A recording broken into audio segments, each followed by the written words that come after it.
চট্টগ্রামের পতেঙ্গায় অভিযান চালিয়ে 2,50,000 পিস ইয়াবা জব্দ করেছে কোস্টগার্ড। বৃহস্পতিবার সকালে কোস্টগার্ড সদর দপ্তরের মিডিয়া কর্মকর্তা লেফটেন্যান্ট কমান্ডার মোহাম্মদ সিয়ামুল হক এ তথ্য জানান।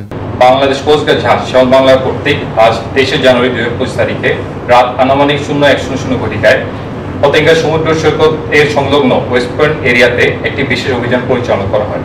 উক্ত অভিযানে একটি পরিত্যক্ত ফিশিং ট্রলার হতে বিশেষভাবে লুকায়িত অবস্থায় 2টি ড্রাম থেকে 2,50,000 পিস ইয়াবা জব্দ করা হয়। তিনি জানান, গোপন সংবাদের ভিত্তিতে বুধবার মধ্যরাত 1টায় বাংলাদেশ কোস্টগার্ড পূর্ব জোন অধীনস্থ বিসিজিএস শ্যামল বাংলা কর্তৃক চট্টগ্রামের পতেঙ্গা সমুদ্র সৈকতের ওয়েস্ট পয়েন্ট সংলগ্ন সমুদ্র এলাকায় একটি বিশেষ অভিযান পরিচালনা করা হয়। এ সময় একটি পরিত্যক্ত ফিশিং বোটের ইঞ্জিন রুমে অভিনব কায়দায় তেলের ড্রামে লুকায়িত অবস্থায় 2,50,000 পিস ইয়াবা জব্দ করা হয়। পরবর্তীতে মাদকদ্রব্য নিয়ন্ত্রণ অধিদপ্তরের সাথে সমন্বয়রত জব্দকৃত ইয়াবা ধ্বংস করার কার্যক্রম প্রক্রিয়াধীন রয়েছে বলে জানান তিনি।